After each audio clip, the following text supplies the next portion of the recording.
Hello everyone, welcome to High-Tech Study Plus. This is the third part of our video on the chapter motion.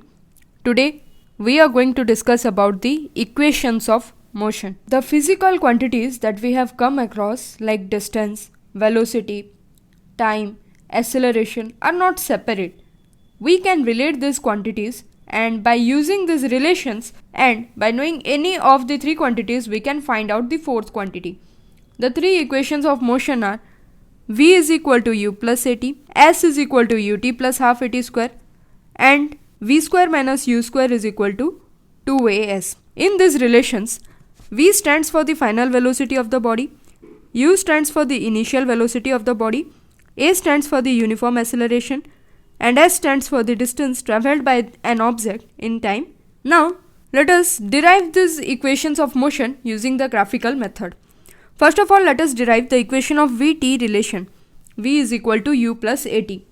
For this, let us consider the Vt graph of an object as shown, this graph, and let us consider that the body or the object moves with uniform acceleration, initial velocity u, and then it changes to velocity v in time t, and the uniform acceleration is a. This length from O to A will be the initial velocity of the body u, and this distance from the x-axis or the time axis to point B, a perpendicular distance, this will be v. So we have to draw something in this graph. Let us draw AD parallel to OC and BC perpendicular to axis and BE parallel to OC. This is the graph that we will get. From this graph, we observe that BC is equal to BD plus DC, as is evident from this graph.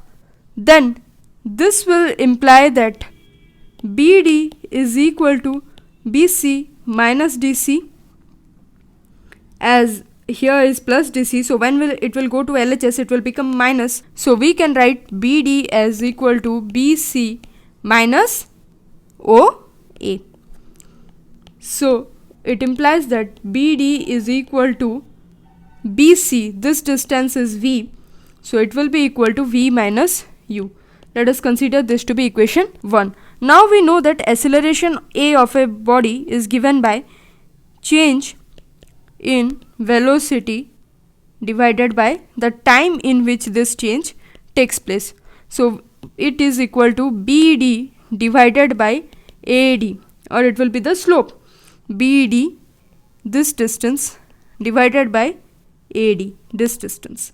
So this is equal to BD divided by, now AD distance, it can be replaced by OC, this distance, so OC. But from the diagram we know that OC is equal to the time t, so this equation can be written as A is equal to BD is equal to V minus U from equation 1, and OC is equal to t. Now we can also write it as AT is equal to V minus U, and it implies that V is equal to U plus AT. This is the first equation of motion. Now let us establish the relation between S and T, that is S is equal to UT plus half AT square. As we know, the distance travelled by an object is equal to area under the VT graph, and in this graph it is the area of the trapezium OABC. So it will be equal to area of trapezium OABC, which is equal to area of triangle ABD plus area of rectangle ADCO. So we can write it as, it implies that distance is equal to half into AD into BD plus OA into OC, which is equal to half into OC into BD plus OA into OC, which is equal to half into OC can be replaced by T into AT plus U into T, as BD is equal to A into T and OC is equal to T and OA is equal to U. So this will be equal to half AT square plus UT, or we can write it as UT plus half AT square. So finally we get S is equal to UT plus half AT square. This is the second equation of motion.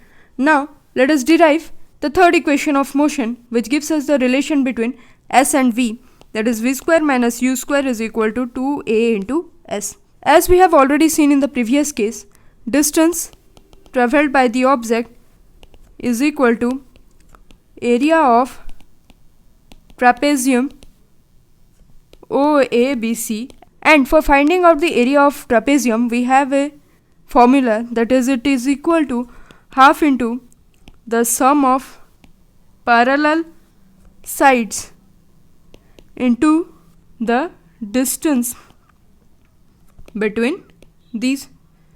So in the diagram that we have considered, OA and CB, both the lines, they are parallel to each other and the distance between them is OC. So replacing these values we get it is equal to half into OA plus BC into OC. So it is equal to half into V plus U into OC, or it is equal to half into V plus U into T. So we have got S is equal to half into V plus U into T. Let us consider this as equation 2. Now from the first equation of motion we have V is equal to U plus AT. So it implies that T is equal to V minus U divided by A, because here in the third equation of motion we do not have T. So we will try to replace T by using the value of T from the first equation of motion. So putting equation 3 in equation 2, we have S is equal to half into V plus U into T. So we can write it as S is equal to half into V plus U into V minus U by A, and it implies that S is equal to V plus U into V minus U by 2A, and it implies that 2AS is equal to V square minus U square, as A plus B into A minus B is equal to A square minus B square. So V plus U into V minus U is equal to V square minus U square. So it implies that V square minus U square is equal to 2AS. This is the third equation of motion. So this is all about the equations of motion. So with this we end today's video. Thank you.